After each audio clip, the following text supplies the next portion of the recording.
નમસ્કાર મિત્રો, હું અંબાલાલ પટેલ મારી પોતાની ચેનલમાં તમારું સ્વાગત કરે છે. મિત્રો, હવે નવી આગાહી મુજબ આગામી દિવસોમાં રાજ્યમાં વરસાદી માહોલ ફરી સક્રિય બનવાની સંભાવના વ્યક્ત કરવામાં આવી રહી છે. પૂર્વ ભારત તરફથી આગળ વધી રહેલી વરસાદી સિસ્ટમો, બંગાળની ખાડીમાં સર્જાતી હવામાનની સ્થિતિ, અરબ સાગર તરફથી મળતો ભેજ અને ઉત્તર ભારત તરફના અપર એર સર્ક્યુલેશનના સંયુક્ત પ્રભાવને કારણે ગુજરાતમાં વરસાદનો નવો રાઉન્ડ શરૂ થઈ શકે તેવી શક્યતા વ્યક્ત કરવામાં આવી છે.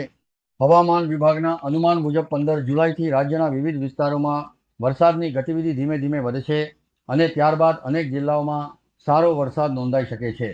હાલમાં દક્ષિણ ગુજરાત અને સૌરાષ્ટ્રના કેટલાક વિસ્તારોમાં વાદળછાયું વાતાવરણ જોવા મળી રહ્યું છે, જ્યારે ઉત્તર ગુજરાત, મધ્ય ગુજરાત અને કચ્છ તરફ પણ વાતાવરણમાં ધીમે ધીમે ફેરફાર જોવા મળી રહ્યું છે.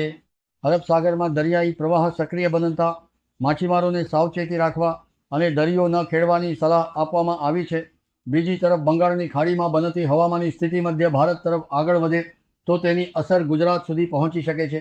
હવામાન નિષ્ણાતોનું માનવું છે કે 15 જુલાઈથી લઈને આગામી એક અઠવાડિયા દરમિયાન રાજ્યમાં વરસાદનું પ્રમાણ વધવાની સંભાવના છે. આ દરમિયાન કેટલાક વિસ્તારોમાં મધ્યમથી ભારે વરસાદ પણ નોંધાઈ શકે છે. ખેડૂત મિત્રો માટે આ સમય ખૂબ જ મહત્વનો માનવામાં આવે છે. જ્યાં હજુ સુધી વાવણી બાકી હોય ત્યાં આગામી 2 થી 3 દિવસમાં ખેતીના જરૂરી કામ પૂર્ણ કરવાની સલાહ આપવામાં આવી રહી છે. જ્યારે જેમણે પહેલેથી વાવણી કરી દીધી છે તેઓએ નિંદામણ અને અન્ય ખેતીના કામ પણ સમયસર પૂર્ણ કરી લેવા જોઈએ, કારણ કે વરસાદ શરૂ થયા પછી સતત ભેજવાળા વાતાવરણમાં ખેતરમાં કામ કરવું મુશ્કેલ બની શકે છે. પરંપરાગત માન્યતાઓ મુજબ પુનર્વસુ નક્ષત્રના અંતિમ દિવસો ચાલી રહ્યા છે અને ત્યારબાદ પુષ્ય નક્ષત્રનો આરંભ થશે. ગ્રામ્ય વિસ્તારોમાં એવી લોકવાયકા પ્રચલિત છે કે જો એક નક્ષત્ર દરમિયાન વરસાદ સારો પડે તો આગામી નક્ષત્રમાં પણ વરસાદ ચાલુ રહેવાની સંભાવના રહે છે. જ્યારે પહેલું નક્ષત્ર સૂકું જાય તો બીજું પણ નબળું રહેવાની શક્યતા રહે છે. જો કે આ માત્ર લોકમાન્યતા છે અને વાસ્તવિક સ્થિતિ હવામાનની સિસ્ટમો પર આધારિત રહે છે.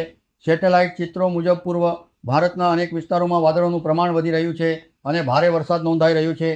આ જ સિસ્ટમો ધીમે ધીમે મધ્ય ભારત તરફ આગળ વધીને ગુજરાતના વાતાવરણને પણ અસર કરી શકે છે.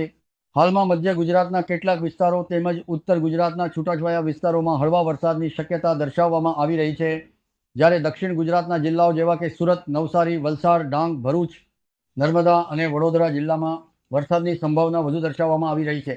ખાસ કરીને નીચાણવાળા વિસ્તારોમાં રહેતા લોકો, દરિયાકાંઠાના વિસ્તારોમાં રહેતા નાગરિકો અને ખેડૂતોને આગામી દિવસોમાં હવામાનની નવી માહિતી પર સતત નજર રાખવી જરૂરી છે. જો વરસાદી સિસ્ટમો અનુકૂળ રીતે આગળ વધશે તો 15 જુલાઈ બાદ રાજ્યના મોટા ભાગના વિસ્તારોમાં સારો વરસાદ જોવા મળી શકે છે, જેના કારણે ખેતીને પણ મોટો લાભ મળશે અને જળાશયોમાં નવા પાણીની આવક વધશે. બીજી તરફ જો સિસ્ટમોની ગતિમાં ફેરફાર થશે તો કેટલાક વિસ્તારોમાં વરસાદનું પ્રમાણ ઓછું પણ રહી શકે છે. મિત્રો, જો તમારા વિસ્તારમાં વરસાદ શરૂ થયો હોય અથવા હવામાનમાં કોઈ નોંધપાત્ર ફેરફાર જોવા મળ્યો હોય તો તેની માહિતી જરૂર શેર કરો, જેથી અન્ય લોકોને પણ સ્થાનિક પરિસ્થિતિ વિશે જાણ થઈ શકે. આગામી દિવસોમાં રાજ્યના હવામાનમાં મહત્વપૂર્ણ પરિવર્તન જોવા મળવાની શક્યતા છે અને ચોમાસાનો નવો તબક્કો ગુજરાત માટે રાહત લઈને આવી શકે છે. તેથી સૌએ સાવચેતી રાખવી, હવામાનની સત્તાવાર સૂચનાઓનું પાલન કરવું અને ખેતી તેમજ રોજિંદા કામોનું આયોજન વરસાદની શક્યતાને ધ્યાનમાં રાખીને કરવું જરૂરી છે.